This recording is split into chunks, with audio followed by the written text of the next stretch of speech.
Madame la ministre, Madame la préfète, mesdames et messieurs les recteurs, chers collègues, je vais partir d'un chiffre qui, moi, m'a tout de suite interpellé quand j'ai pris mes fonctions.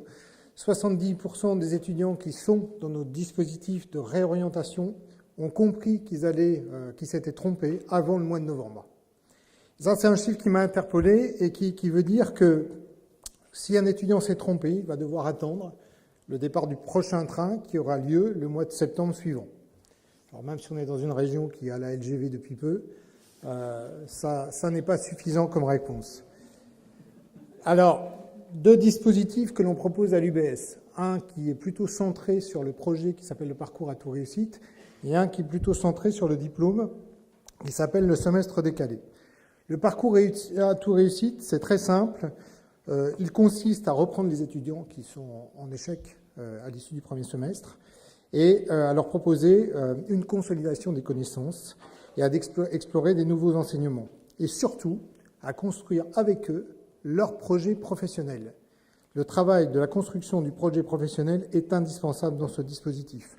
Alors, sur les modalités d'organisation, on a des semaines de cours classiques avec un bloc d'enseignement obligatoire et puis un bloc d'enseignement optionnel qui est soit scientifique pour ceux qui se destinent à une réorientation en sciences, soit tertiaire pour ceux qui se destinent à une réorientation dans les métiers du tertiaire. Un stage est obligatoire tout au long de la formation. À l'issue de ce parcours, 94% des étudiants sont recyclés. En tout cas, on n'a que 6% de recherche d'emploi et majoritairement sur des filières courtes. Ça, c'est important de le signaler. Autre dispositif, c'est le semestre décalé, qui est un dispositif porté par les IUT, qui est un dispositif qui a le mérite de faire rentrer tout de suite les étudiants dans une formation diplômante. Alors, ce dispositif est très bien pour les étudiants qui ont choisi de s'insérer sur un diplôme. Il est classique quant à son mode de fonctionnement. C'est un DUT, mais qui commence en janvier, qui s'arrête en janvier, qui est décalé toujours de 6 mois par rapport à la promotion existante, avec un semestre renforcé sur le stage, qui peut aller jusqu'à 6 mois de stage et qui permet à l'étudiant de travailler sur son projet, notamment son projet professionnel.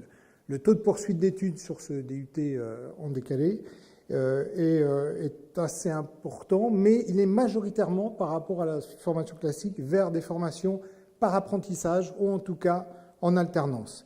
Les deux points communs de ces deux dispositifs sont un contrôle renforcé des absences, parce que c'est quelquefois un sujet tabou, mais une des premières causes d'échec à l'université et dans les IUT, c'est l'absentéisme des étudiants. Donc je n'hésite pas à le dire parce que c'est important de pouvoir effectivement être présent avec eux.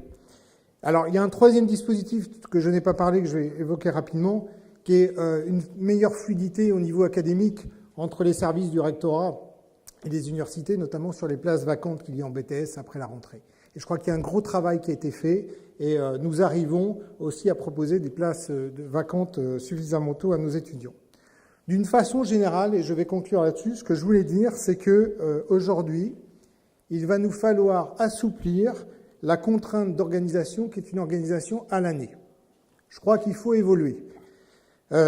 Une des pistes que je lève aujourd'hui, mais qui n'est pas forcément celle qui sera choisie, mais moi j'imagine, pour ceux qui suivent le foot, j'imagine un grand mercato en janvier, où chaque université proposerait une seule mention en décalage, et ce qui permettrait aux étudiants de pouvoir tout de suite tester une nouvelle formation sans attendre le prochain train qui partira dans une dizaine de mois. Voilà, je vous remercie de votre attention.